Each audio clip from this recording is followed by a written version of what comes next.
luego de mi paso por INECO 10 años, es un proyecto integral en el cual buscamos el mindfulness, pero también otras prácticas de bienestar que nosotros sentimos que son muy valiosas, que se integran al mindfulness. Y tenemos áreas, entre las cuales el área de deporte es una de ellas. Por eso dice ahí TIB Sports, que es una de las áreas que nosotros tenemos y en la cual estamos trabajando ya hace un tiempo con algunos deportistas y atletas de alto rendimiento. Y la leyenda o la base, digamos, de este entrenamiento para deportistas es esta que ustedes ven ahí: mentes enfocadas para un rendimiento pleno. Esto es lo que está en la web nuestra, la página nuestra, y lo que nosotros pensamos que el deportista tiene que desarrollar: cierto enfoque, ¿no? El enfoque no es solo concentración, sino también tiene que ver con poder dirigir sus energías hacia lo que está haciendo, lo que está practicando, lo que está desarrollando.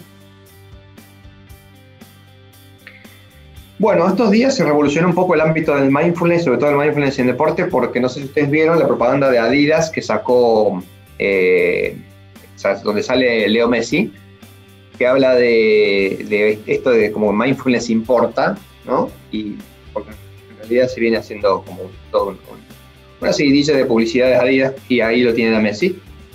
Y además de esto, de que resonó un poco en el ámbito mindfulness por este tema de Leo, el otro tema es también, que se ha escuchado mucho, es, no sé si ustedes lo han visto, la serie de Michael Jordan, The Last Dance, ¿no? El último baile.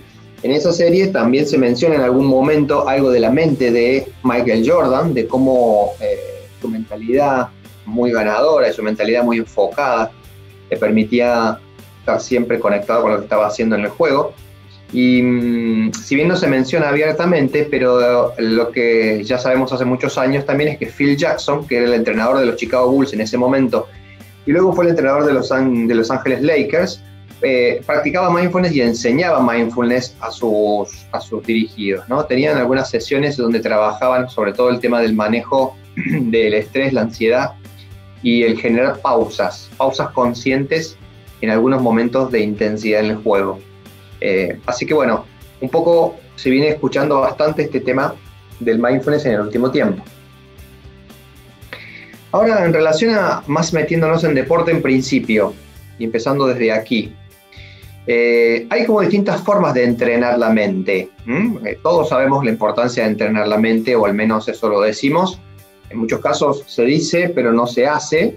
Es bastante habitual esto en el deporte, que muchas personas digan que la mente juega, la mente compite, que es valioso entrenar la mente, pero después en la práctica muy pocos tienen un entrenamiento, y mucho menos sistemático, de la mente. Pero hay como distintas formas de entrenarla, ¿no? Por ejemplo, algunos se focalizan más en esto de relajarla en momentos de ansiedad, y ahí hay todo un set de ejercicios que trabajan sobre la ansiedad, la relajación, cómo hacer para bajar niveles de ansiedad, ¿no? Después también hay algún otro tipo de entrenamiento que se enfoca más en lo que nosotros llamamos pensamientos intrusivos. El pensamiento intrusivo es un tipo de pensamiento que aparece en un momento particular, que uno no desea que aparezca, y uno lo siente como invasivo. Uno siente que impacta en el ánimo de uno, ¿no? En el deportista de alto rendimiento esto pasa mucho. Y por ejemplo, en el fútbol, lo que nosotros hemos escuchado, lo que hemos podido sentir de parte de los jugadores, es que los primeros minutos del partido, por ejemplo, generan mucho esto cuando las cosas no salen bien, cuando la primera pelota me rebota y no la puedo bajar, cuando meto un mal pase. De alguna forma los primeros pensamientos intrusivos son: hoy no es mi día, hoy no va a salir nada, ¿no? Ese es un pensamiento intrusivo, algo que empieza a aparecer, muchas veces es como muy sutil, no es tan claro, pero claramente a la persona le va generando un impacto anímico. Y otra cosa que podemos también intervenir, sobre la cual podemos intervenir, son las emociones o los sentimientos que emergen, ¿no? Y en eso se utilizan como distintas herramientas. Y cuidado que todas estas pueden ser valiosas, ¿eh? Depende del deportista, depende del tipo de deporte. Por ejemplo, la imaginería, esto de imaginar algo positivo, suele ser muy conveniente, por ejemplo, en el deportista, en el basquetbolista que está por tirar, antes de tirar su tiro el tiro de penalización, el simple, que llamamos a veces el que vale un punto, cuando hace picar la pelota, respira, mira el aro, generalmente una visualización de que la pelota va a ir entrando de la manera en que la va a arrojar, la va a tirar, suele ser como muy valiosa a veces, suele ser una herramienta muy valiosa la imaginería. El control de arousal hace referencia a cómo limitar la ansiedad o el estrés a través de algunos ejercicios que ayudan a que no se levante. Arousal sería como la curva, ¿no? Que se levanta mucho, la curva de ansiedad o de estrés. También hay ejercicios para manejar eso. La modificación de autoverbalizaciones, eso tiene que ver con decirse algunas cosas estratégicamente en algún momento de la competencia para poder salir de determinado estado negativo, ¿no? Entonces uno se habla a sí mismo, a veces algunos deportistas lo tienen como armado, como un pequeño speech de lo que se dicen a sí mismo. Hay muchos jugadores que tienen esto, ¿no? Y que incluso lo dicen y uno lo ve en la cámara como que está moviendo los labios y se está hablando a sí mismo. Y eso se llama autoverbalizaciones generalmente, ¿no? Y después hay otras modificaciones, otras rutinas de precompetición que cada uno va a encontrar qué es conveniente para sí, para mejorar el proceso de autorregulación, ¿no? Por ejemplo, nosotros, rutina de precompetición, utilizábamos con la gente que hacía artes marciales en CENAR, utilizábamos mucho el yoga y movimientos de stretching, de estiramiento precompetitivos donde practicaban atención plena en eso. De todas formas, antes de entrar, por ejemplo, si era una lucha, a un kumite, luego la persona hacía una activación física más intensa, ¿no? Para no quedar tan relajado y poder entrar un poquito más enfocado. Pero bueno, estos son distintos tipos de entrenamientos mentales. Pero todos ellos en general apuntan, si ustedes se fijan, a desarrollar más control. Y un control como entendido de una forma que a nosotros no nos cierra mucho en mindfulness, que es el control estricto. Como de alguna manera no tiene que haber nada en mi mente, no tiene que pasarme nada emocionalmente, tengo que estar como realmente 10 puntos para lo que voy a hacer. Es un control más bien rígido, un control que diríamos así como muy fuerte, ¿no? Intenso sobre todas las cosas que nos pasan, tanto en la mente como en el cuerpo. Y nosotros sabemos que ese es un problema, el tema de tener control, niveles de control muy fuertes a veces en el deportista. ¿Por qué? Porque a veces cuando queremos tener demasiado control, nos podemos pasar para el otro lado, podemos comenzar a generar autoexigencia demasiado intensa, mucha severidad para con nosotros mismos, podemos ser hasta muy críticos con nosotros. Entonces el control rígido está visto que no funciona y sobre todo con la mente. Cuando ustedes a la mente quieren que haga algo, no la obliguen. Por ejemplo, si se quieren dormir y no pueden dormirse, no empiecen a pelearse con que me tengo que dormir, ya me tengo que dormir porque me quedan pocas horas, ya mismo me tengo que dormir. Si empiezan a pelearse con la mente o se empiezan a querer controlarla, la mente sale para cualquier lado, ¿no? Es como si fuera un caballo brioso, no responde a ese tipo de órdenes. Entonces, el control rígido está visto que no es muy efectivo. Del otro lado está el no control, el dejar totalmente suelto todo un poco a las cosas como se van dando, que tampoco es conveniente. Y el mindfulness lo que propone es un nivel de control equilibrado, donde nosotros intentamos influir sobre los factores mentales y sobre los factores que puedan surgir emocionales, por ejemplo, en la competencia, pero de alguna manera tengamos la capacidad también de tolerar que podamos sentirnos mal, de tolerar que las cosas no puedan salirnos bien siempre, de poder aceptar las condiciones muy particulares en las cuales estoy, por ejemplo, compitiendo. Eso es básicamente lo que el mindfulness nos va a proponer, un nivel de equilibrio en el control.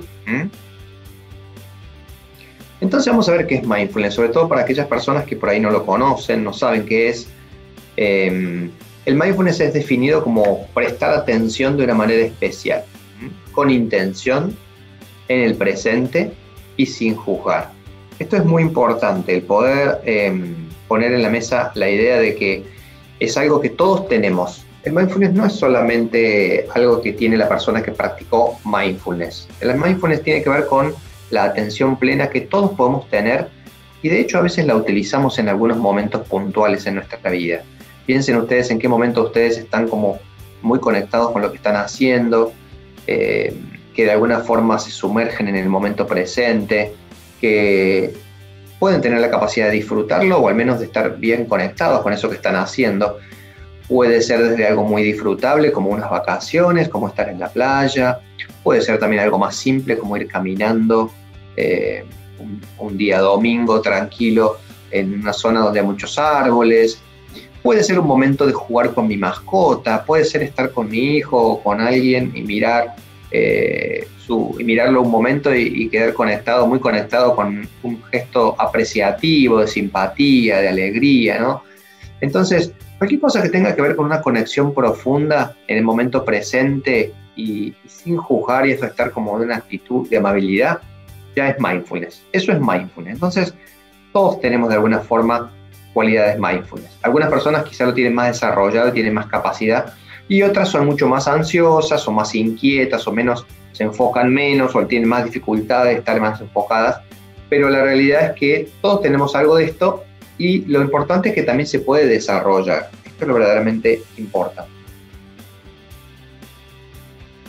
Hay un modelo que utiliza Jonah Shapiro que habla del mindfulness, que a mí me parece que es interesante. Está así el original en el paper, en la publicación de ella, por eso se los dejé en inglés, pero se los voy a ir explicando brevemente, que dice cómo para ella funciona mindfulness, y para mí es uno de los más interesantes modelos explicativos del mindfulness. Ella dice que el mindfulness es esto que ustedes ven ahí, que yo acabo de definir recién: intención más atención más actitud. Esta actitud de amabilidad, de no juicio, de estar conectado. Eso sería el mindfulness, esas tres cosas: tener la intención, el foco puesto en la atención y una actitud de amabilidad y conexión profunda con lo que estoy haciendo. Ese triángulo, ese trípode formaría el mindfulness. Y cuando uno lo va practicando y cuando uno lo va haciendo más fuerte, como efecto cascada se van produciendo varias cosas. Lo primero que se produce es eso que dice repercibir, reperceiving, ¿no? ¿Qué es eso de repercibir? Es como que uno empieza a mirar las cosas con otra mirada. Empezás a cambiar la forma en que miras las cosas, básicamente porque empezás a parar, básicamente porque empezás a darte el tiempo y la posibilidad de mirar con más profundidad lo que mirás y no estás en automático todo el tiempo. Entonces se produce como un repercibir, y ese repercibir, ese empezar a mirar de otra manera las cosas, va a producir cambios en cuatro áreas, podríamos decir, ¿no? Una es en la flexibilidad cognitiva, emocional y conductual, que eso es clave hoy en día. Hoy en día se sabe que las personas, y sobre todo el deportista, es clave que sea flexible, que no se cierre, que no se quede obsesionado con una idea, con un pensamiento, con un juicio, ¿no? Que sea flexible, que pueda cambiar, mover la mente. Un día podemos hablar más tranquilamente de qué es flexibilidad cognitiva y qué es flexibilidad emocional, pero eso es como muy importante y eso lo mejora el mindfulness. Otra cosa que va a mejorar cuando empezamos a repercibir es la capacidad de exponernos a situaciones de dificultad. Muchas veces uno evita cuando está con una sensación o una emoción fuerte, con una mala disposición, evita ciertas situaciones, y cuando uno empieza a repercibir, va pudiendo tener la posibilidad de exponerse más. Exponerse quiere decir como animarse, ¿no? Como poder transitar situaciones puntuales. Además, esto va a conducir a la clarificación de los valores. Yo voy a tener más en claro cuáles son mis valores realmente en mi vida, ¿no? Que eso también el mindfulness lo facilita mucho. Lo vemos mucho con los médicos, cuando hacen mindfulness, cómo empiezan a replantearse cuestiones laborales, cuestiones vocacionales. Y por último, el automanejo y la autorregulación, que también son factores importantes del equilibrio emocional. Estos serían como los 4 factores que parece que impacta esto del repercibir. Cuando yo practico mindfulness, empiezo a repercibir, ver las cosas de otra forma y va a impactar en estos 4 ámbitos. Con el tiempo, y este es el modelo de esta autora, hace referencia a personas que practican mindfulness sostenidamente, eso también puede conducir a una transformación y un cambio más profundo, que es donde termina un poco el modelo, que tiene que ver con otras cuestiones más profundas, como por ejemplo cambiar condiciones relacionadas con la calidad de vida, la forma en que me alimento, la forma en que me relaciono con las personas, la forma en que hago las cosas diariamente. Todo eso tiene más que ver con esta parte profunda de una transformación y un cambio.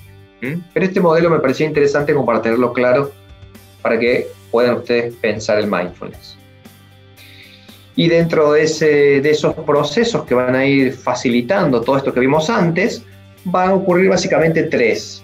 Y acá están un poco las áreas que se van a estimular con el desarrollo de esos tres procesos, que son el control atencional, entonces la capacidad de poder controlar mejor la atención, regularla mejor, estar atento a dónde está mi mente, qué está haciendo, por dónde va.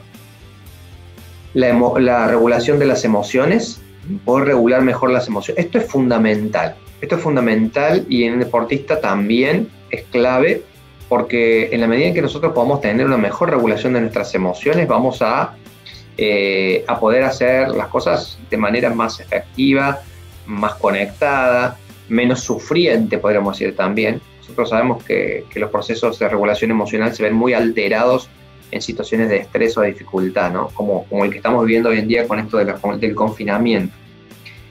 Y bueno, y la autoconciencia, el self-awareness, que es la autoconciencia, que es empezar a cambiar algunas cosas en mi vida, como decíamos antes, por ejemplo, que tienen que ver con la alimentación, con la manera en que me relaciono con las personas, con mis conductas, mis hábitos. Eso se va notando que va pasando cuando uno empieza a practicar con continuidad mindfulness, ¿no? Cierta continuidad, esto es importante decirlo. Y todo eso conduce a una mejor regulación en la persona.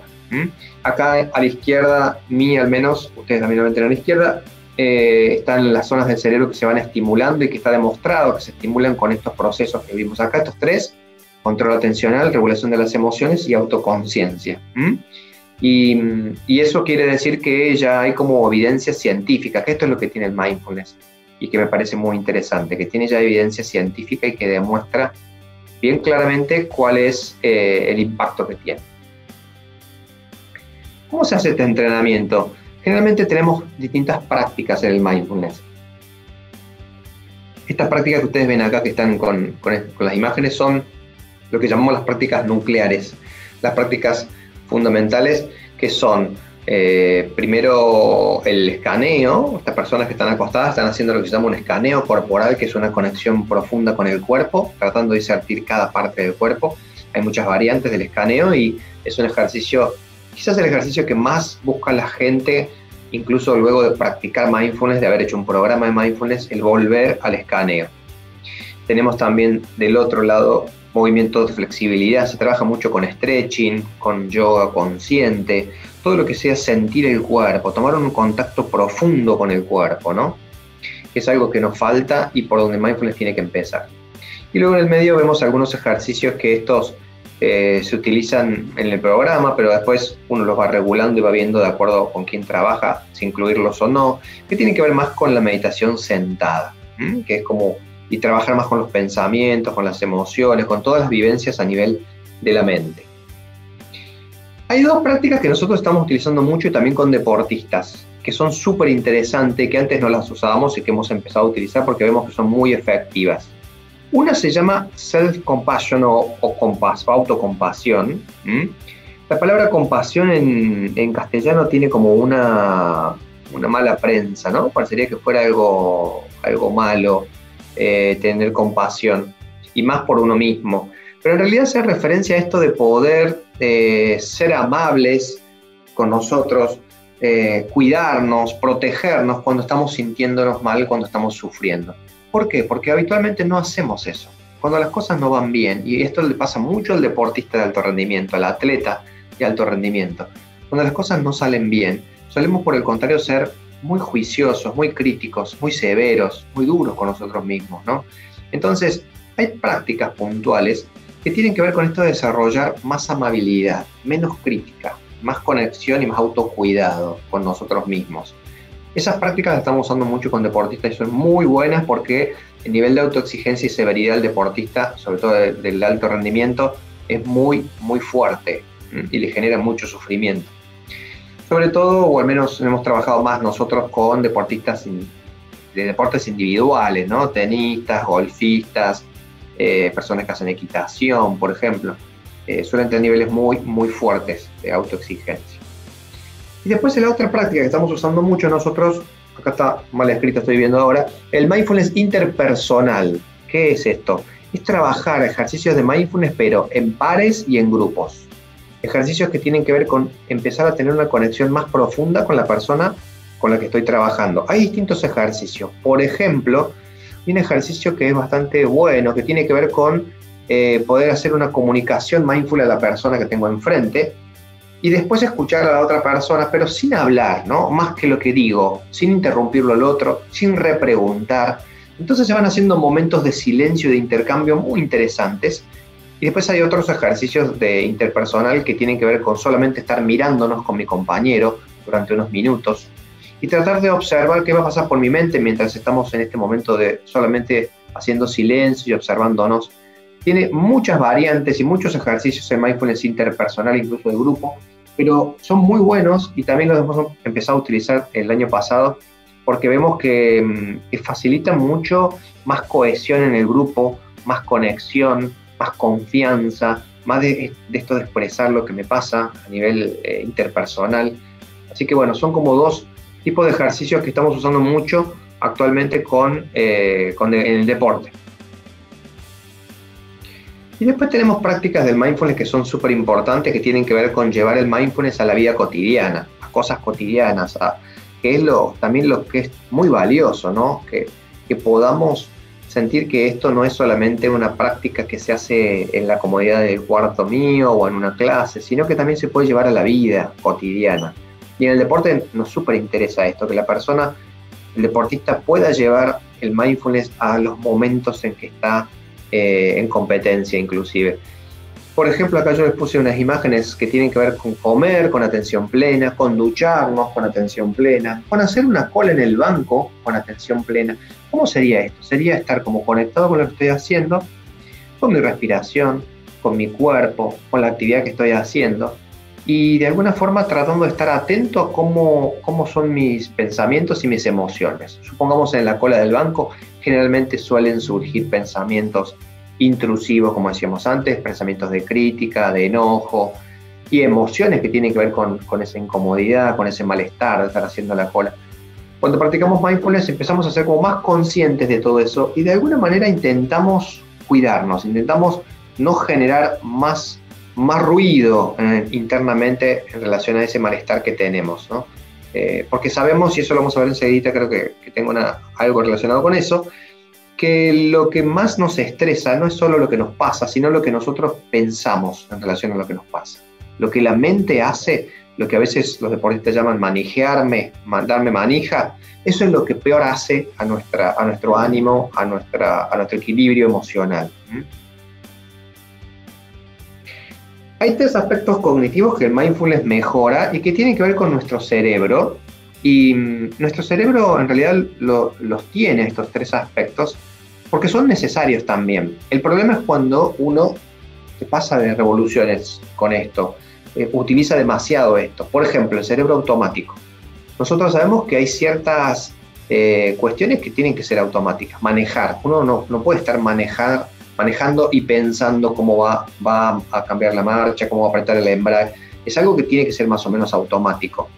Pero si uno está totalmente en automático todo el tiempo, ni siquiera va a saber por dónde va manejando, ni siquiera va a saber, va a percibir cómo está el día, cómo es el clima, cómo está la calle, si no estás más consciente mientras manejas también por momentos, no vas a tener ni siquiera la impresión de lo que está pasando mientras estás manejando. Vas a ser como un robot que va en el medio de la calle, ¿no? Entonces, hay cosas como el manejar que van combinando lo automático y lo consciente. Pero después, lo automático y muchas otras cosas no nos sirve. Claramente nos vas a quitar percepción de la realidad, sensibilidad, contacto con las cosas, ¿no? Entonces, cuando estamos muy automatizados, eso no es muy positivo. El cerebro distraído es otra característica de nuestra mente, nuestro cerebro, que funciona de una manera tan multitasking, ha aprendido a funcionar tan multitasking y tan simultánea, que está como switcheando, cambiando de atención continuamente. Esto a veces es necesario, por ejemplo, incluso para el deportista. El deportista muchas veces tiene que estar cambiando de atención todo el tiempo entre, por ejemplo, supongamos un jugador de fútbol, tiene que tener la atención puesta en la pelota que viene, en las personas que tiene que encarar si le llega la pelota, en la posición de los compañeros, en su propio cuerpo, es decir, tiene que tener una atención simultánea a varias cosas. Pero el problema es cuando eso pasa en la vida continuamente, es decir, cuando no tenemos la posibilidad de enfocarnos, de tener momentos de enfoque, momentos de concentración, estamos siempre yendo y viniendo con la mente, que genera esto que llamamos el cerebro distraído. Y eso no es positivo y también el mindfulness ayuda a mejorarlo mucho. Y lo otro que también ocurre muy habitualmente es lo que llamamos el cerebro predictor, que la predicción es una capacidad de nuestro cerebro, el que podamos anticipar cosas, escenarios, situaciones. Es fundamental en todo sentido, tanto en lo físico, en el cuerpo, como en lo mental, poder anticipar cosas. Yo si voy a alzar, por ejemplo, una valija, más o menos tengo que calcular el peso que tiene para ver la fuerza que voy a hacer. Mi cerebro predice la fuerza que tengo que hacer y envía la señal a todos los músculos del esfuerzo que voy a hacer. De esa manera voy a poder levantar con el esfuerzo bastante justo seguramente la valija. Entonces la predicción es necesaria para todo lo que uno hace. Pero por momentos la predicción puede ser utilizada también como una forma de limitarnos en cuanto a lo que vamos a hacer, sobre todo en situaciones, por ejemplo, como supónganse ustedes una charla. Si yo tenía una experiencia negativa en una charla que he dado anteriormente, es muy probable que eso el cerebro me lo esté como recordando continuamente y cada vez que vaya a dar una charla me esté anticipando que me va a pasar algo malo, ¿no? Entonces el cerebro predictor a veces también puede funcionar en ese sentido, como una anticipación negativa y que restringe las posibilidades nuestras. Estos tres son aspectos que el mindfulness va trabajando durante las prácticas, ¿no? Esto de estar más en foco, no estar tanto en automático, poder vivir más el presente y no estar anticipando siempre lo que viene. Y otra cosa que también nosotros conocemos y en los deportistas saben mucho, es lo que llamamos las distorsiones de la mente, que acá lo tenemos de una manera un poco graciosa en los dibujitos de los Simpsons, pero que ocurre muy habitualmente en nosotros y en el deportista también claramente, ¿no? Que tienen que ver, fíjense, con cuestiones como, son un poco específicas, pero son interesantes y las van a comprender rápidamente. Personalización, que tiene que ver con hacernos cargo a veces de las cosas, ¿no? Por mi culpa Marge es infeliz. El tema de poner todo en mi persona. Por ejemplo, en el fútbol, cuando estábamos ahí, me acuerdo, ahí en Estudiantes, hablamos de que los arqueros tienen a veces esta tendencia por el tipo de posición que tienen y por el tipo a veces de carga de responsabilidad que tienen frente al juego, de cargarse mucho con la responsabilidad de los errores, sobre todo, ¿no? Cuando pasa algo que terminan lamentablemente pagando a veces el precio más alto. La personalización tiene que ver con eso, con quedar como solamente uno autoculparse, autovictimizarse en relación a algo, ¿no? La magnificación, por ejemplo, que tiene que ver con cómo usamos a veces el pensamiento y las palabras para describir algo. Es muy importante que la persona aprenda a utilizar palabras correctas para lo que le pasa, ¿no? Nosotros somos muy exagerados a veces en la manera en que hablamos y las palabras crean realidad, el lenguaje crea realidad. Si yo estoy hablando continuamente, así como está diciendo Homero, es horrible, no puedo aguantarlo, uy, qué día horrible que hace hoy, me quiero morir, esto es tremendo. En relación a situaciones cotidianas que no son tan graves, bueno, mi cerebro va a ir aprendiendo de que esto es grave cuando en realidad no es tan grave.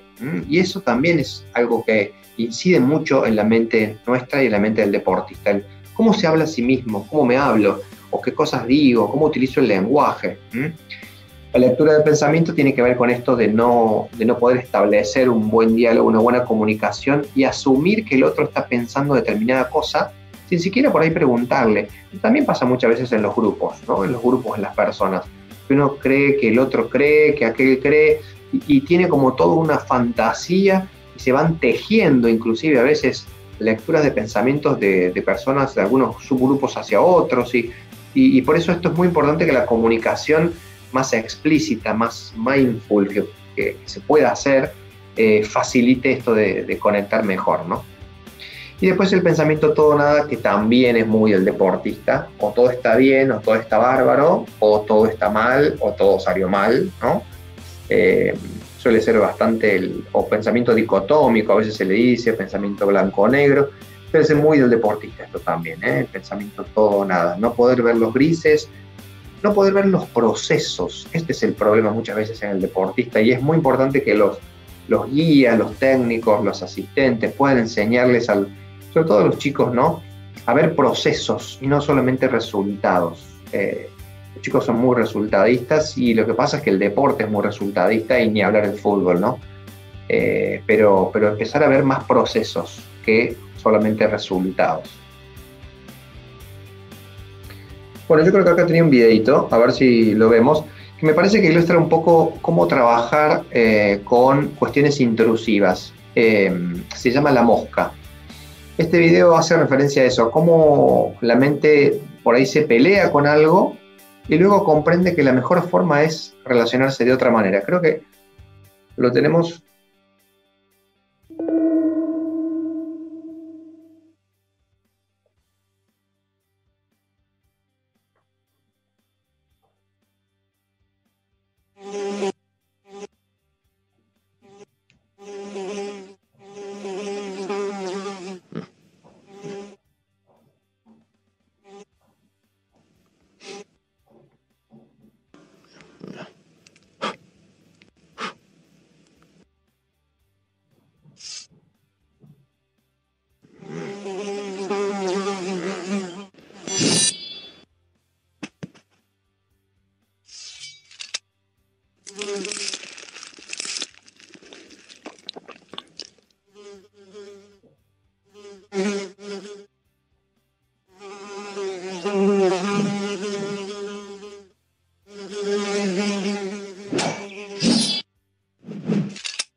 Bueno, básicamente lo que ustedes vieron ahí entonces es lo que el mindfulness principalmente desarrolla, que es esta cualidad de aceptación, de no estar luchando contra aquello que momentáneamente no podemos cambiar. Es una tolerancia a aquello que nos desafía, que a veces nos genera estrés o sufrimiento y momentáneamente no podemos cambiar.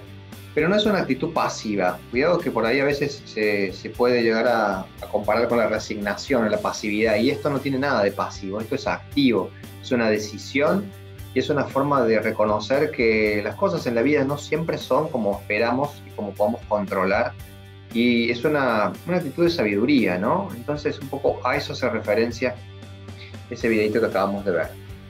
Bueno, entonces vamos a meternos un poco más con los últimos slides en relación al deporte, ¿no? ¿Qué cosa favorece sobre todo el mindfulness cuando lo practicamos? Bueno, entre otras cosas, la atención focalizada y el monitoreo abierto. Estos dos tipos de atención, enfocarnos bien en algo o también tener como una visión más abierta, monitoreo abierto se le llama eso lo entrenamos bastante en el mindfulness. Mejor conexión con el cuerpo y con los sentidos.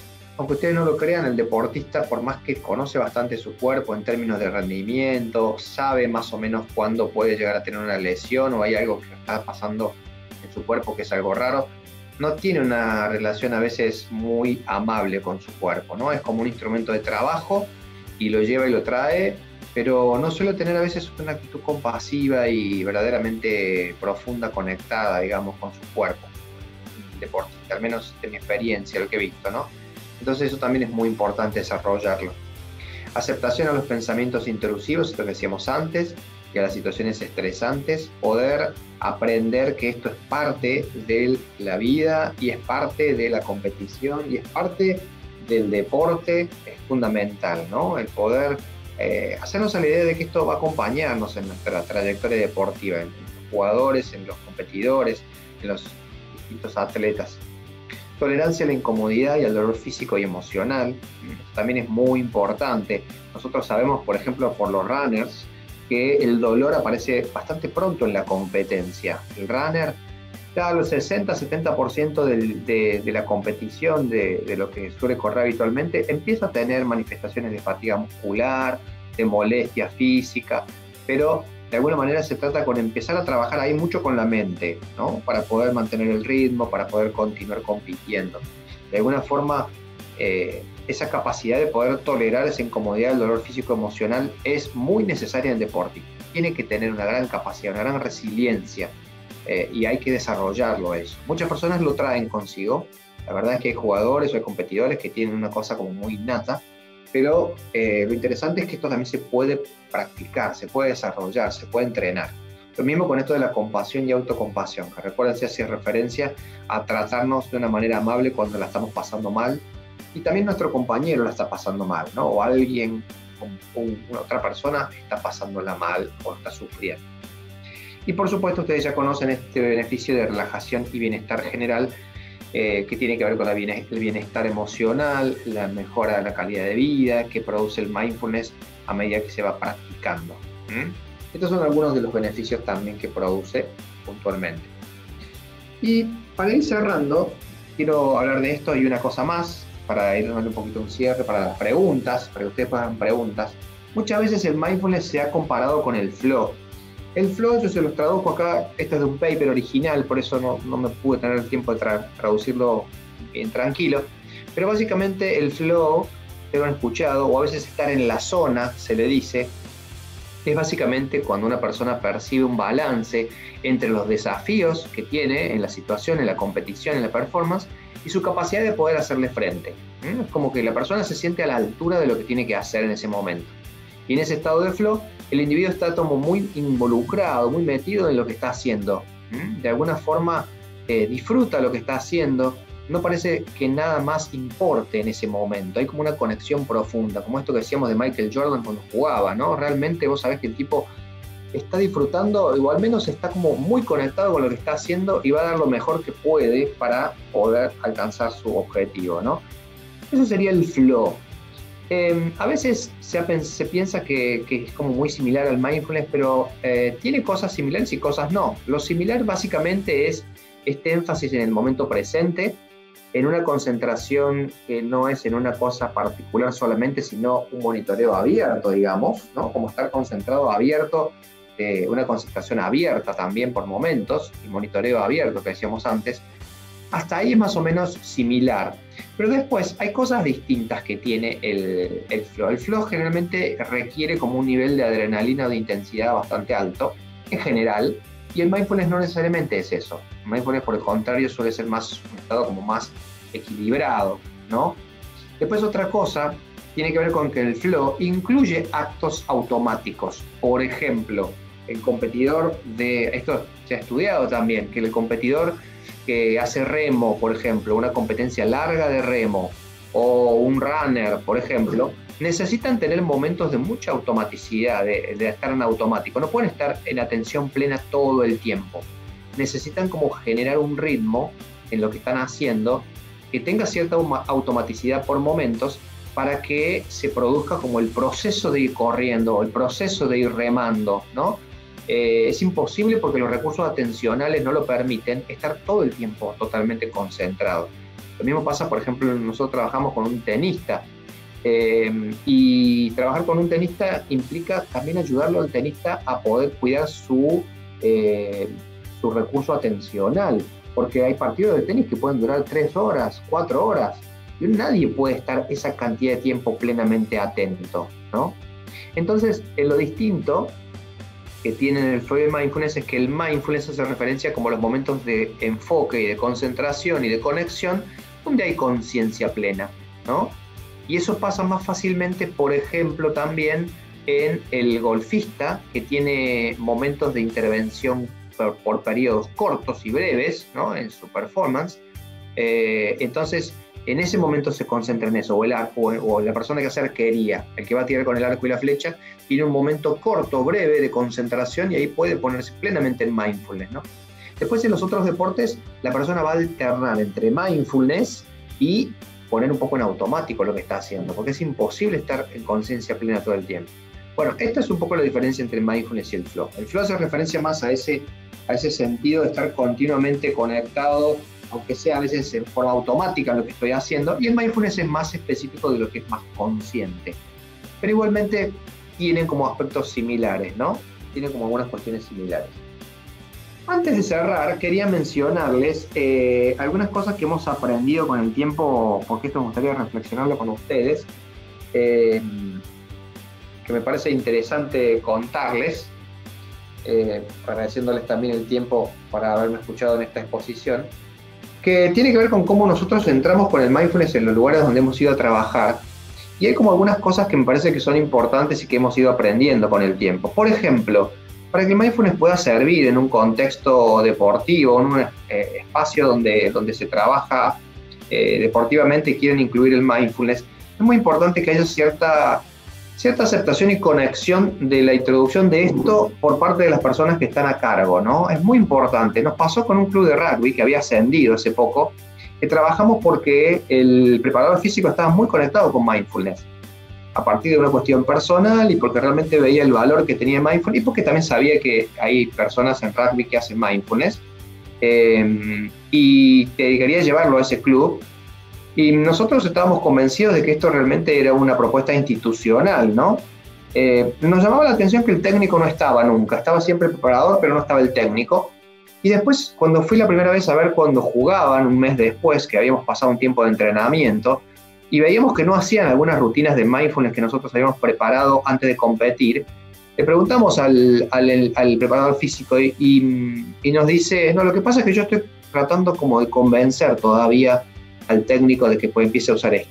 Y ahí caímos en la cuenta de que en realidad lo que estábamos llevando nunca había sido aprobado totalmente por el técnico. Lo había comprado el preparador físico, estaba reenganchado con la idea, pero el técnico ni siquiera estaba enterado bien de lo que estábamos haciendo.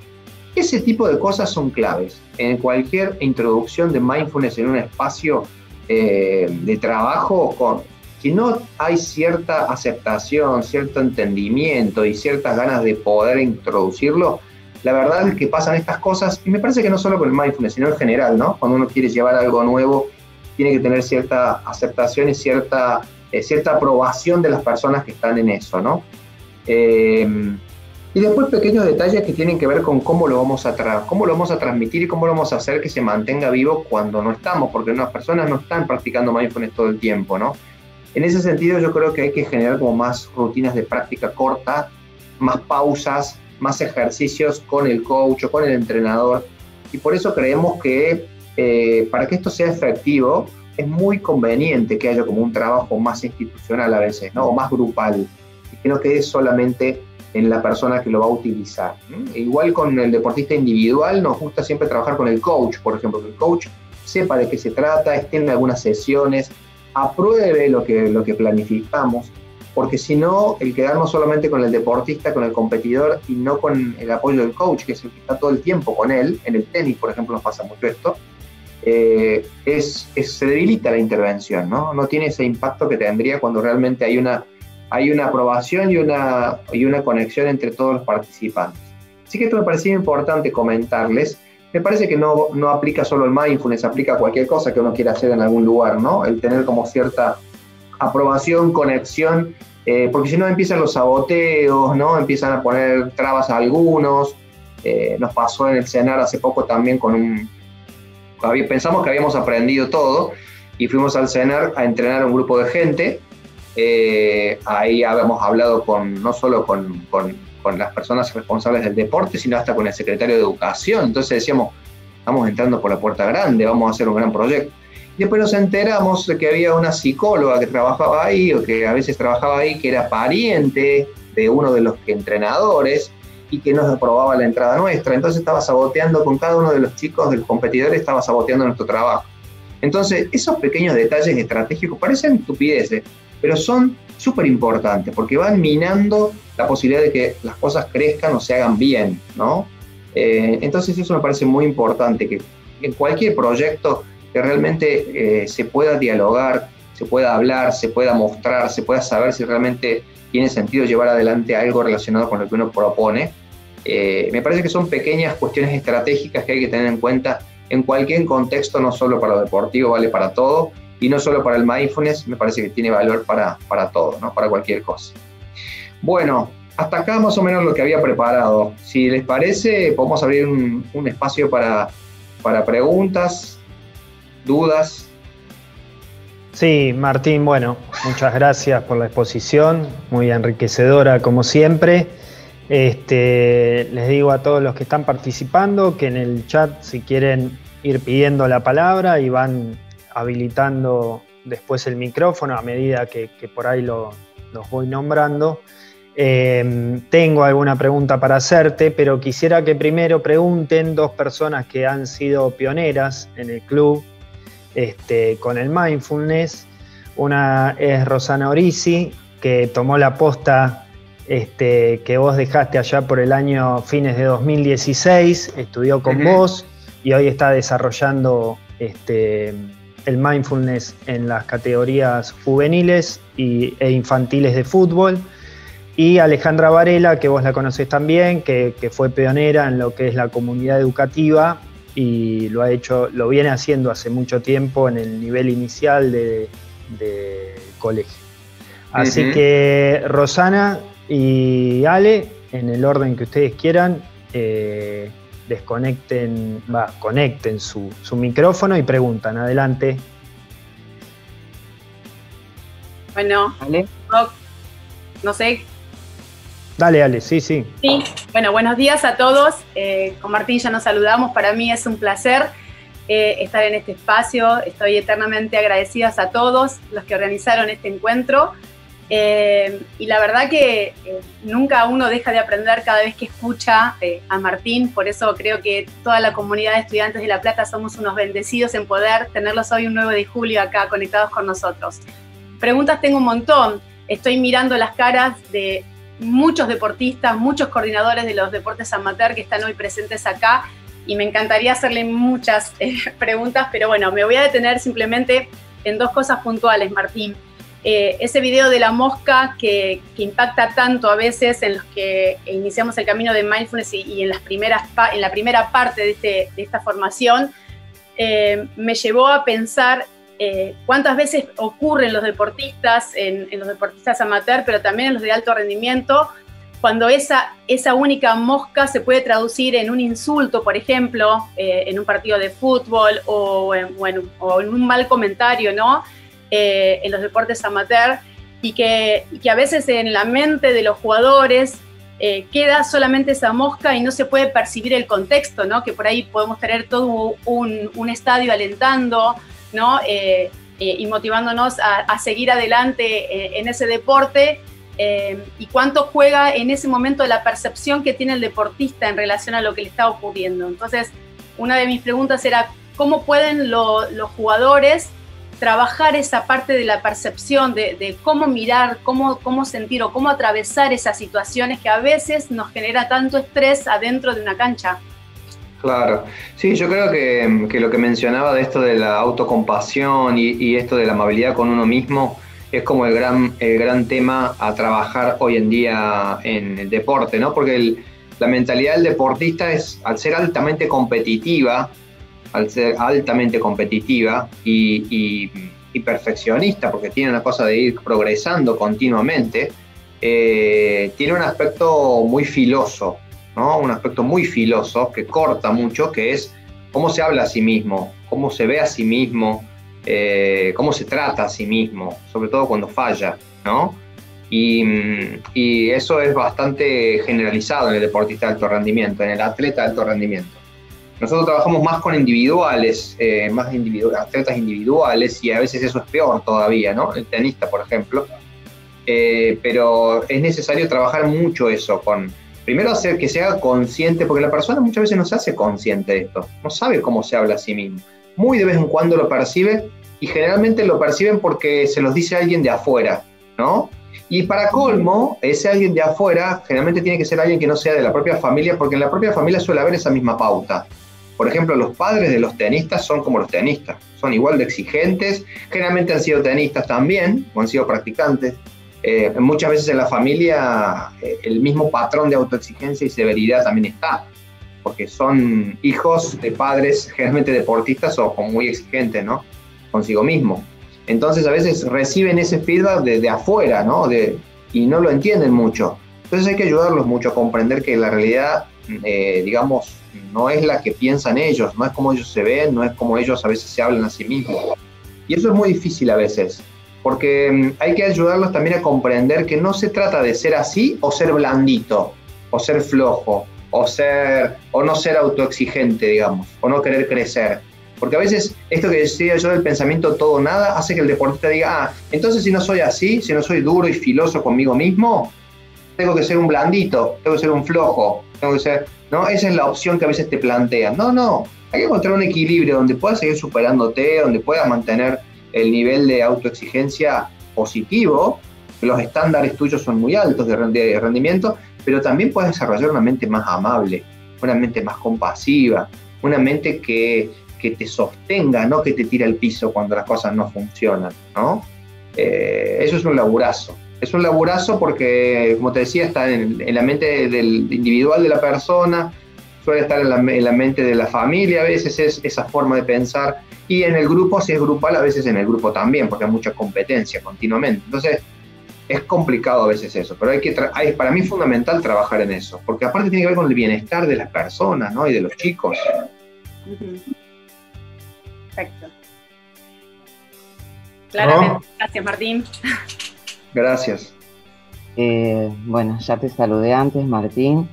Yo en realidad quería contarte un poco cómo nos estamos manejando hasta el momento y para que vos puedas quizás dar alguna sugerencia. Estamos trabajando con la práctica de atención plena en algunas categorías de fútbol masculino por el momento. Y todo este trabajo yo creo conveniente acompañarlo también con una educación emocional. Totalmente.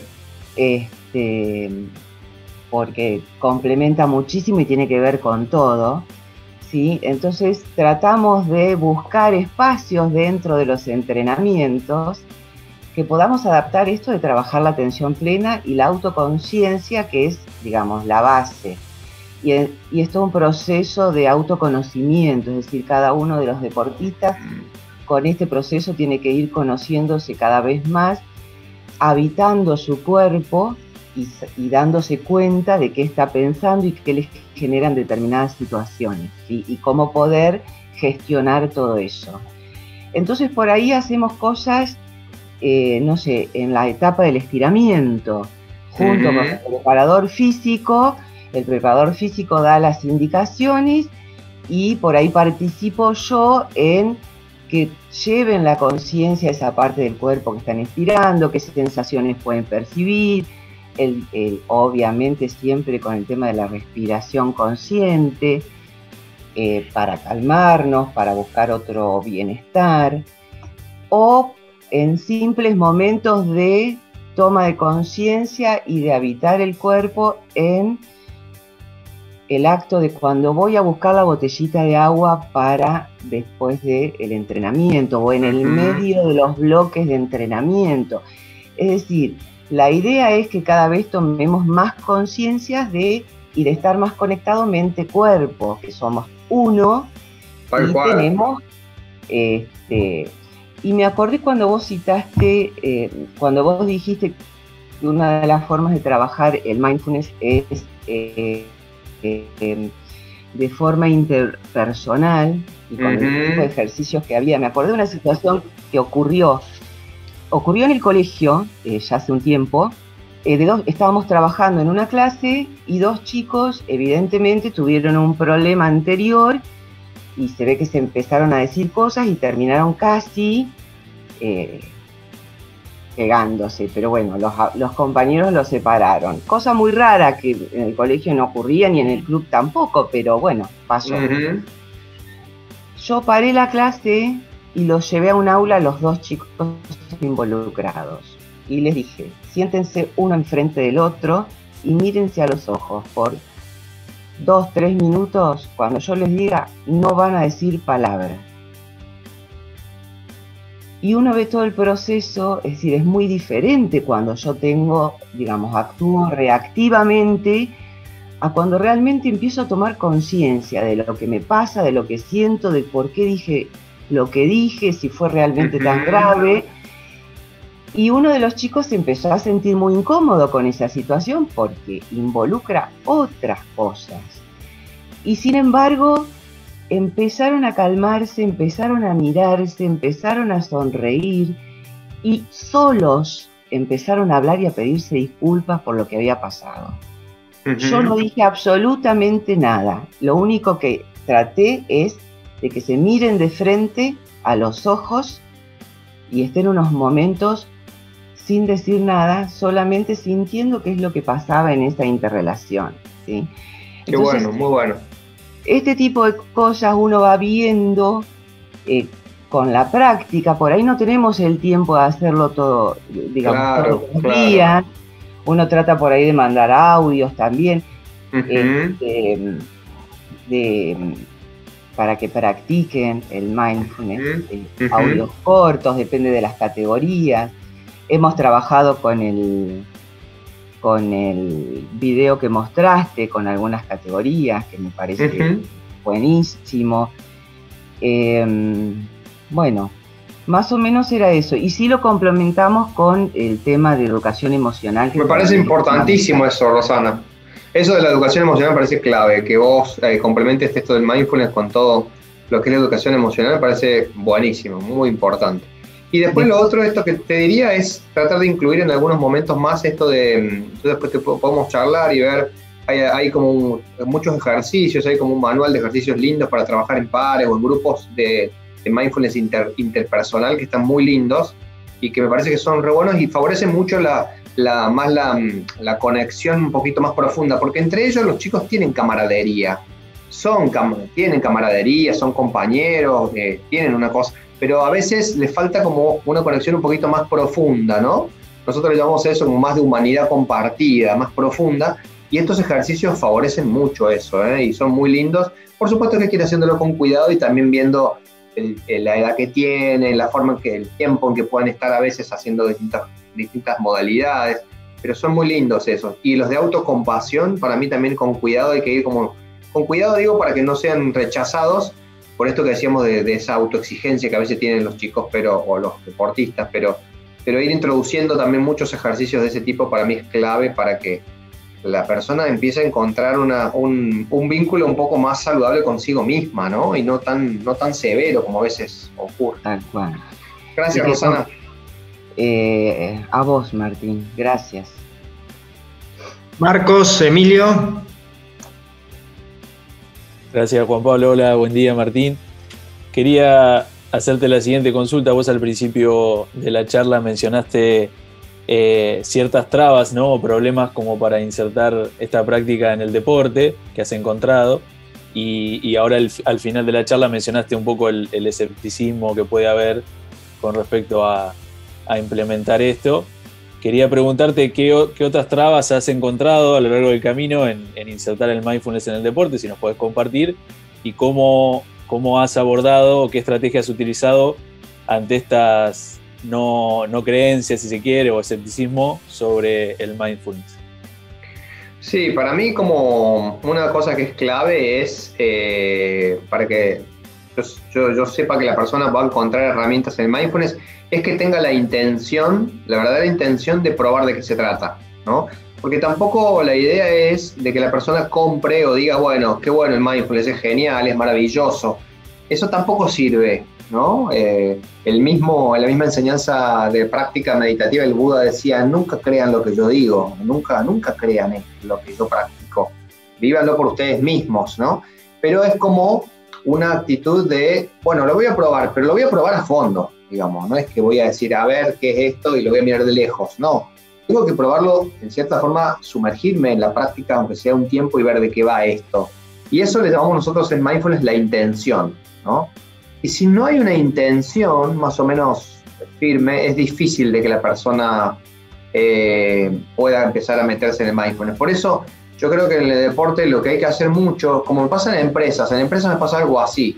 es trabajar mucho con la motivación inicial de la persona a darse la posibilidad de probarlo, ¿no? Y hay que trabajar un poquito con eso. Nosotros lo trabajamos cada vez más con cuestiones psicoeducativas, como por ejemplo hablar del entrenamiento de la mente, de que la mente juega y compite en el deporte, de que es necesario entrenar la mente. Y vamos trabajando con ejemplos y vamos mostrando lo que lograron algunas personas, porque necesitamos que la persona empiece a desarrollar cierta motivación para generar la intención de querer probarlo. Porque si la persona no se da la posibilidad de probarlo, puede hacer 800 sesiones de mindfulness que no le va a servir, ¿no? Que no le va. Entonces tiene que haber una pequeña llama de avidez, decir, a ver, ¿de qué miércoles va esto? ¿Qué es esto? ¿No? Eso para mí es un tema, y a veces el poco tiempo que uno tiene para poder introducir esta práctica en algunos contextos o con algunos deportistas no facilita este trabajo un poquito más sutil que hay que hacer al principio, ¿no? De enganche, de que al menos lo pruebe, de que vaya viendo cómo. Eso es un tema. Después otra cosa que también es importante trabajar con el coach y con el deportista es que el mindfulness no busca claramente un resultado como otras intervenciones, ¿no? Y eso es difícil porque en el deporte todo es resultado, digamos. En el deporte, básicamente, las cosas se miden por resultado, ¿no? Cuando nosotros estuvimos trabajando ahí, me acuerdo, en Estudiantes de La Plata, en un momento del año había que cortar gente. Hay gente que se quedaba fuera del club y gente que seguía. Sí, todo el tiempo son resultados, todo el tiempo son evaluaciones de cómo vos funcionás o cómo rendís. Lamentablemente el mundo es así y está armado así, ¿no? Entonces, esto de que el mindfulness tenga un enfoque más procesual y no tan resultadista, también es algo que a veces es difícil para el coach y el deportista poder entenderlo, ¿no? Y poder brindarse ese tiempo de proceso que implica aprender el mindfulness, ¿no? No es que vas a apretar un botón y vas a ser más mindful, ¿no? Entonces, ese también suele ser los tiempos así como tan intensos que tiene el deporte, también a veces te presionan en ese sentido. Por eso yo creo que introducir el mindfulness en un deportista individual o en un grupo no puede llevar menos de un año, por ejemplo, bien hecho. Después sí, podemos hacer 8 semanas, 2 meses, 3 meses y eso, pero vos sabés que eso va a ser como una introducción y va a quedar ahí. Pero después realmente hay como una cosa procesual que tiene resultados, podemos decir, a mediano y largo plazo, que no se van a ver en 2 meses, en 3 meses, y que llevan tiempo, y si están conectados, como decía Rosana, a educación emocional, y están conectados con lo que hace otros profesores y otras prácticas, va a tener mucho mejor resultado, ¿no? Pero sí, esas serían, me parece, como unas cuestiones que a veces uno encuentra en el camino. Después, a veces, también en algunos deportes, como en el tenis, nos pasa la dificultad de poder trabajar más presencial, trabajamos mucho online, que a veces en mindfulness no está tan bueno, en algunas cosas no está tan bueno, y tenemos que trabajar muy vía remota con los tenistas, por ejemplo, que viajan mucho. Pero bueno, son dificultades que lo tienen cualquier tipo de entrenamiento, no solo el mindfulness, ¿no? Muchas gracias, Martín. No, gracias a vos. Hacemos 2 o 3 preguntitas más para no robarte tanto tiempo. Soledad, ¿estás por ahí?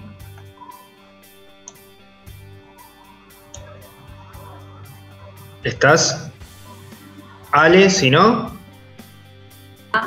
Bueno.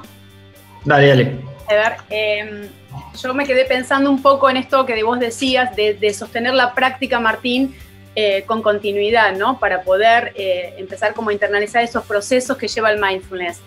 Y me pongo por ahí en la cabeza veo que hay coordinadores de distintos deportes y mi pregunta sería, ¿cómo pueden ellos tener esa mirada acerca de cómo instalar en los deportes que están coordinando las prácticas de mindfulness como parte del entrenamiento, ¿no? ¿Cómo crees vos que ellos pueden organizar esto, más allá de contar con gente especializada, ¿no? En el tema.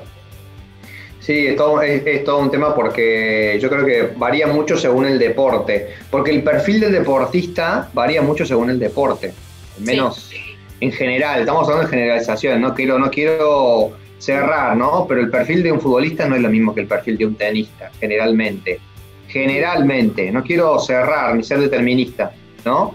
Pero por eso está bueno poder ver con qué perfil de personas o de jugadores o de atletas estamos trabajando y ver qué es lo que les llega mejor, qué les sirve más, ¿no? ¿Qué los conecta más? generalmente está bueno que esté bastante cerca el instructor o quien da mindfulness a los coaches, y de alguna forma poder ir viendo prácticas en el momento de la competencia. Pueden verse algunas. Nosotros utilizamos con algunos, los deportes que tienen cortes, por ejemplo, como te decía, el tenis, el golf, el arquería, tienen cortes en la performance. Vos tirás, por ejemplo, y después tenés que esperar que tiren todos y volvés. Ese tipo de deportes, o el tenis, cuando vos vas a pedir las pelotas o la toalla, haces picar la pelotita, esos deportes con cortes así, te permiten mucho más hacer algunas cuestiones de mindfulness puntuales, específicas, ¿no? Vos podés como ritualizar momentos. Por ejemplo, con el tenista nosotros ritualizamos mucho algunas prácticas en el momento de sacar, cuando va a sacar, ¿no? Cuando va a sentarse a tomar agua y a hacer el minuto de descanso. Ahí tenemos como prácticas que vamos viendo con cada uno, algunos en un pequeño escaneo, otros algunas respiraciones conscientes, otros, por ejemplo, había uno que se manejeaba mucho, tenía mucho pensamiento. Trabajamos con observar qué pensamientos le surgían en ese momento y cómo poder de alguna forma disminuir ese ruido mental que tenía en ese momento sentado a tomar agua. Vamos viendo mucho también de acuerdo al deportista, pero está bueno ir como encontrando pausas en la competencia, si uno puede, o en pequeños momentos de la competencia de conciencia plena. Pausas también, por ejemplo, se me ocurre en el fútbol, está bueno pensar en el entretiempo, en las precompetitivas, rutinas precompetitivas de elongación, de stretching, en ese momento empezar como a trabajar un poco más con la conciencia plena. Después hay muchos ejercicios que tienen que ver con esto que decíamos tanto del cuerpo como de la cuestión de la observación de los pensamientos intrusivos, tener registros. No sé si utilizan a veces el anotar, pero a veces tener algún registro o en el celu o en cuaderno de los tipos de pensamientos que tengo, de los tipos de emociones que surgen, esto del awareness, ser más consciente de los pensamientos, de las emociones, ¿no? Todo eso se puede ir acompañando y hay que ir viendo cómo crearlo según cada deporte y según el tipo de deportista también. A veces eso varía un poco, pero me parece que hay como muchas oportunidades de ir viendo cómo estructurar una práctica mindful en determinados momentos. Claramente no suelen ser buenas las prácticas largas, por ejemplo, ejercicios largos, ni a veces darles audios largos, a no ser que te lo pidan puntualmente, ¿no? No suele ser muy bueno eso, a veces muy efectivo. Gracias, Martín. No, gracias. Bueno, Martín, como para ir redondeando, agradeciéndote el tiempo nuevamente, quizás para más adelante te convocaremos y hablaremos de flexibilidad cognitiva. Yo quería hacerte una pregunta final que tiene que ver concretamente con la ansiedad. Si vos podés describir, es algo muy típico, ¿qué pasa, digamos, en ese momento? ¿Qué nos pasa? ¿Qué es la ansiedad? Y si la podés relacionar un poco, esta ansiedad que vos mencionabas a veces le pasa a los chicos, mayoritariamente en fútbol, quizá por el hecho de si quedo libre o no a fin de año. Y eso, ¿qué relación le podés dar con la incertidumbre, justamente, y con este momento que estamos atravesando de esta pandemia que un poco a todos en general en la vida nos puede tener un poco bajo esa incertidumbre y esa ansiedad?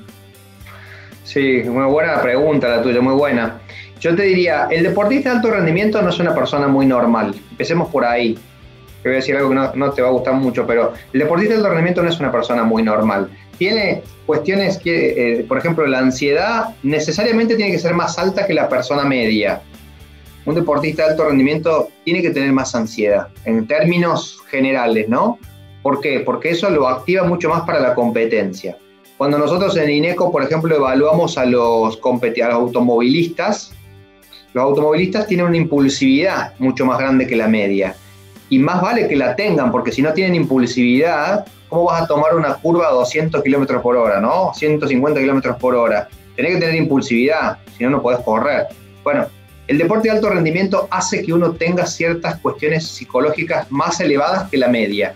La ansiedad es una de ellas. Generalmente la persona tiene que ser un poco más ansiosa que la media, en general, ¿no? Es raro que vos veas un tenista, un jugador de fútbol muy pancho, muy pachorro, muy tranquilo. Vas a ver alguno por ahí, pero en general la ansiedad, con esto como para darle una definición buena también, no es malo ser ansioso siempre, ¿no? Hay cierto nivel de ansiedad necesario.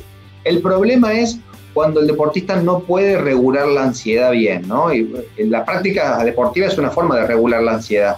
Por eso muchas personas llegan al deporte también, porque es una manera de regular la ansiedad y encaminarla bien. Y eso es lo que le pasa a muchos ahora, en esta época de confinamiento, ¿no? De que no pueden hacer el ejercicio físico habitual que suelen hacer y los niveles de ansiedad se han incrementado bastante, ¿no? Pero bueno, yo creo que es necesario ayudar a la persona a trabajar mucho con esto de la ansiedad y verla también mucho anclada a esto de la incertidumbre que decís vos.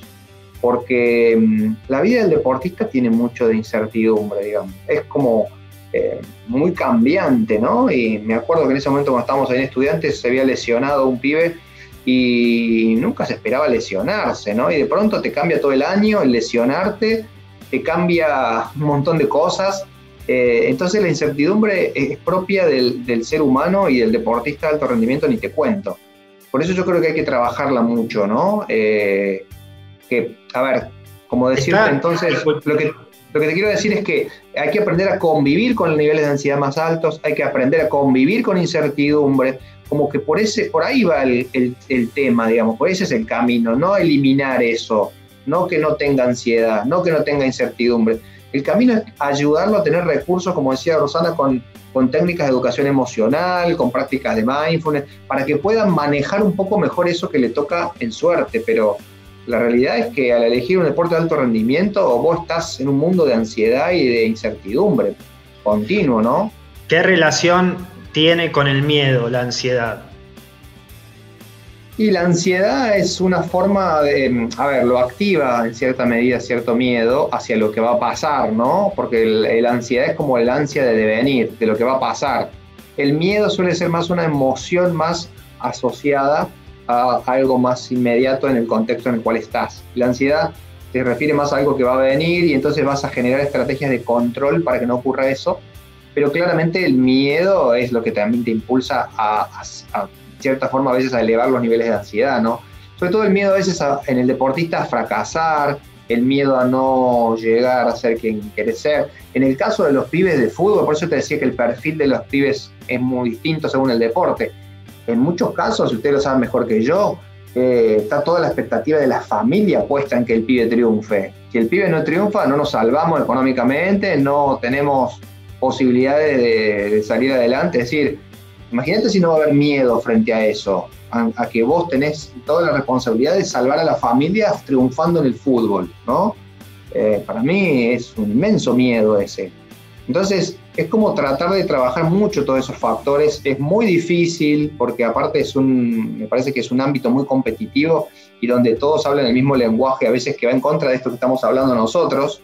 Esto es como una semilla en un inmenso, ¿no?, campo, pero la realidad es que hay que trabajar mucho sobre esto para que los chicos puedan desarrollar más habilidades para convivir con la incertidumbre, con el miedo, con la ansiedad, y que por ahí también pongan el foco en las cuestiones disfrutables y valiosas de esto que están eligiendo, que es su camino vocacional, ¿no? Su camino de vida, el lugar por el cual sienten ellos que tienen que ir.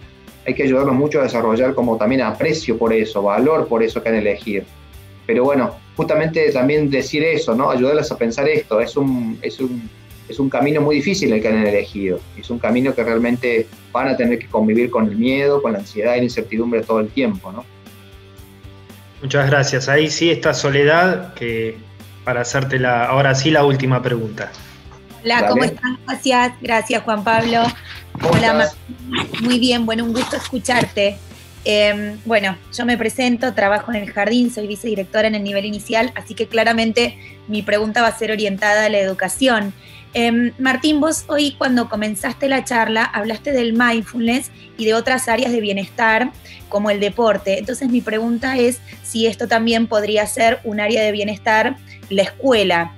Y por el otro lado, hablaste de mentes enfocadas para un rendimiento pleno en lo deportivo y mi pregunta sería si también podemos hablar de un rendimiento pleno en el aprendizaje. Ujú. Sí, sí. Lo primero no te lo entendí muy bien si vos me preguntabas en relación al deporte en educación.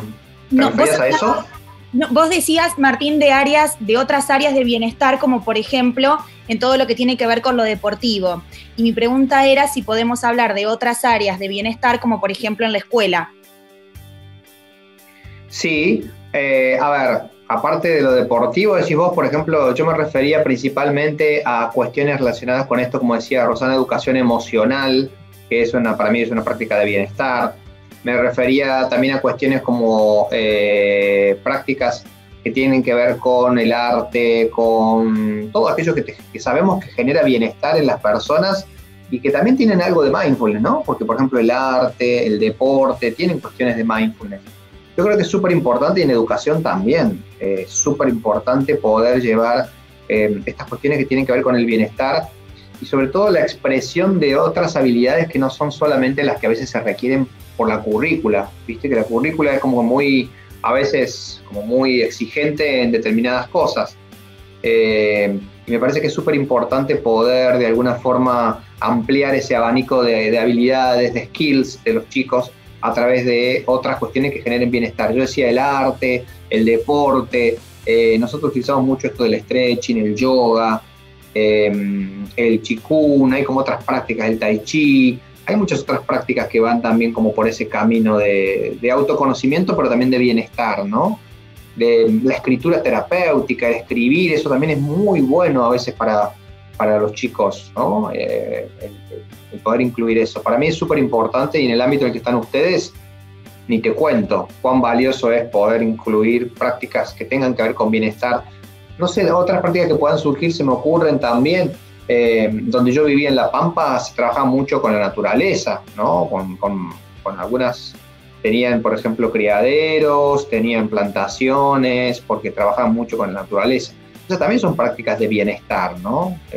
Yo creo que hay que ser un poco también creativo y ver qué es lo que puede integrarse a veces a lo que uno hace habitualmente en la currícula, pero es clave incluir bienestar como parte de un proceso educativo, digamos, ¿no? No puede ser que vos te eduques en aprendizaje curricular y después tengas que empezar a pensar a los 20 años o los 30 años cómo hago para sentirme bien, cuál es el camino de bienestar, ¿no? Es como que estaría bueno que desde pequeño uno pueda ir desarrollando esa mentalidad, ¿no?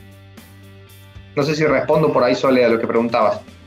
Absolutamente. Y lo otro era en cuanto al rendimiento pleno, también en el aprendizaje, ¿no? Claramente cuando uno va sentando estas bases, es claro que después decanta solo lo del aprendizaje. Sí, tal cual. Sí, tal cual. Y también enfocando en qué es ser exitoso en el aprendizaje, ¿no? Que para nosotros no solamente lo es, no tanto lo es en cuanto a alcanzar los estándares sociales, sino también esto de poder ir encontrando cuál es el camino de uno, ¿no? Qué es lo que uno realmente siente que te conecta con crecer, con desarrollarte personalmente, con desplegar tus cualidades y tus habilidades personales. Eso me parece que es súper importante también, tener esa mentalidad más abierta, ¿no? Dejar solamente de manejarnos dentro de la currícula y dentro de los objetivos esperables que tiene un niño, no sé, de hacer garabato, de hacer hipótesis silábica o esas cosas que siempre a veces se pone énfasis y no en las cosas más valiosas que tienen que ver con el aprendizaje que cada niño despliega, ¿no? En su búsqueda, en su autobúsqueda, en su crecimiento. Pero bueno, ustedes en el jardín están súper avanzados en eso, así que no me preocupo porque yo sé que están en buenas manos. Gracias, pero me parecía importante escucharlo también de vos y poder compartirlo. Muchas gracias. Gracias, Sole, muchas gracias. Martín, bueno, ha sido tan rica la charla que surgen más preguntas que nos están escribiendo por privado y ahora sí, la última la va a hacer el secretario de Deportes del club, Fernando Yuma, y ya te despedimos. Dale. A ver. Sí, Martín, mira, en relación, hoy comentaste el tema de que trabajaste en deportes individuales y en deportes de combate, ¿no es cierto? Y muchas veces estos deportes, como otros deportes individuales, tienen la coyuntura de que en la competencia, hablaste de rendimiento, el que está compitiendo, si no pasa a la instancia deportiva en la que va a competir, no puede seguir a la que sigue, ¿no es cierto? eso obviamente hace que se despierten un montón de diálogos internos y de situaciones, el ser cruento con uno mismo, como vos describías en la charla.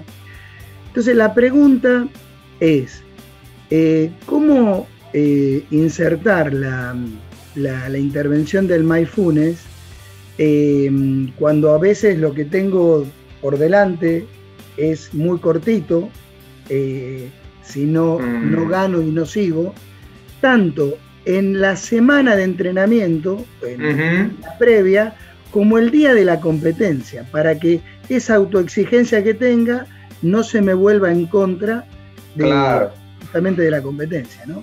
Está buena la pregunta, Fernando. Igual yo te digo que tiene que ver con lo que yo te dije antes, de que nosotros nos enfocamos más en procesos. Entonces, si vienen a buscarme para hacer una preparación en mindfulness para el mes que viene en el torneo sudamericano que van a competir, yo les voy a decir, no, muchachos, miren, podemos empezar a trabajar, pero este proceso no puede tener como objetivo el sudamericano del mes que viene.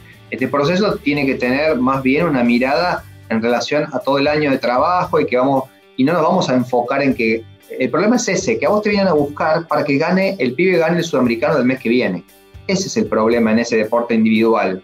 Entonces, si no das vuelta a esa demanda y la replanteas y no explicás de qué va el mindfulness, ahí empezamos con problemas, ¿no? Si vos alentás la idea de que va a ganar porque hace mindfulness el pibe el mes que viene el sudamericano, ya estamos en un gran problema, ¿no?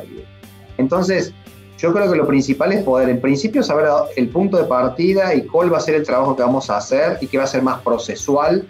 Y después sí vamos a ir trabajando factores que sabemos que inciden en la competencia. Nosotros, cuando trabajamos con artes marciales, trabajamos mucho algunas cuestiones que tienen con ansiedad precompetitiva, impulsividad. En el arte marcial, a pesar de que los chicos todo el tiempo están a las patadas y a los golpes, muchas veces algún contacto que pueden ellos pensar como malintencionado del otro lado, por ahí activa la impulsividad y a veces te descalifican. Cuando vos tenés un golpe a la cara, por ejemplo, directo, a veces te descalifican directamente. Yo soy profe de karate, ¿no? Soy profe muchos años de karate, así que sé bien del tema.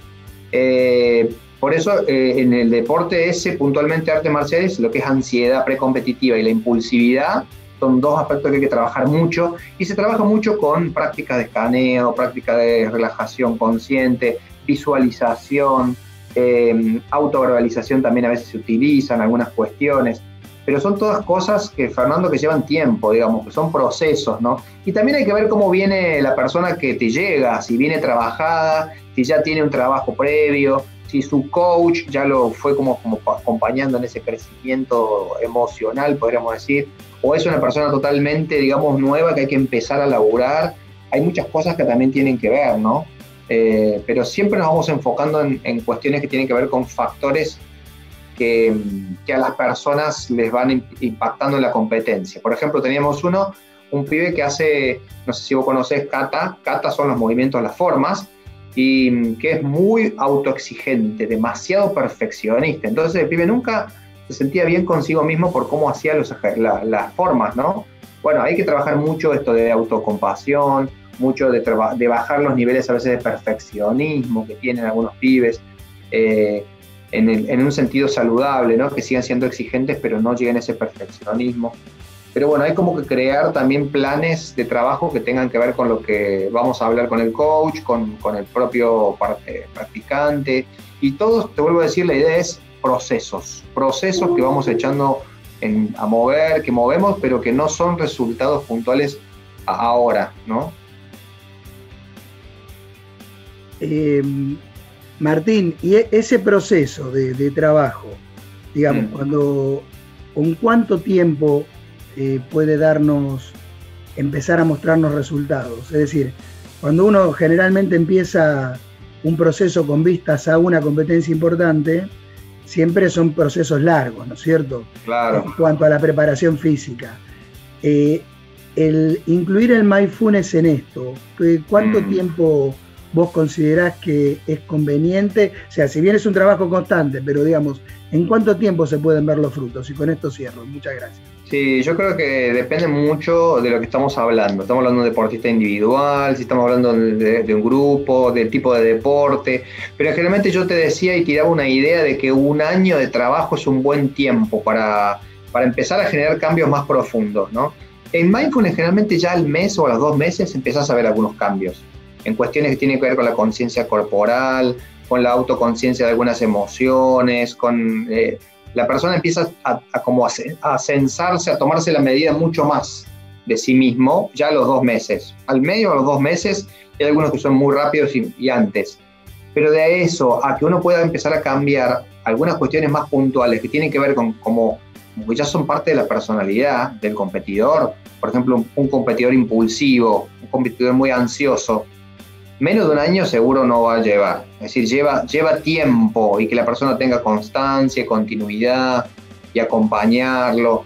Depende mucho del perfil del deportista, del competidor, ¿no? Pero las cuestiones como más, que tienen más metidas el deportista, que son más automáticas, como a veces las reacciones impulsivas, son las cosas que más tiempo llevan de trabajar y no suelen ser menos de 6 meses, un año, el que uno empieza a generar ciertos cambios más profundos, pero no solo en el mindfulness, me parece que es medio en general en todo lo que uno quiere aprender como nuevo, porque uno tiene como ya muy metida la forma en que la personalidad de competición que tiene, la manera en que se relaciona con el deporte, ya es como que lo aprendes muy tempranamente a eso, y esas cuestiones se modifican con procesos más profundos y que llevan más tiempo, ¿no? Y como decía Rosana, vuelvo a tomar lo que dijo ella, que para mí fue re valioso. Con el mindfulness solo generalmente no está tan bueno, sino está articulado a una planificación de algo de educación emocional, de algo que tenga más sustancia, ¿no? en otros ámbitos también. Bueno, ahí puse la pantalla general un poco para darte el agradecimiento de todos. Se encontraron hacia el final un profe de karate y Fernando, que es de judo. Fernando es profe de judo, reciente campeón panamericano. Mira qué bueno, qué bueno. Bueno, un abrazo. Así que bueno, Martín, nada más queda agradecerte en nombre de todos los que estamos acá por tu tiempo tan valioso. Has dejado un recuerdo muy lindo en el club y bueno, que pasado el tiempo nos brindes esta charla, quiere decir que el club también en vos ha dejado un recuerdo lindo y eso claro es lo sí. más importante. Claro que sí, por supuesto, muy agradecido a esa experiencia y a esa posibilidad de llegar al club y ser tan bien recibido, así que muchas gracias, muchas gracias a ustedes por el tiempo. Gracias, buenas tardes a todos. todos. Feliz día. Chao, chao.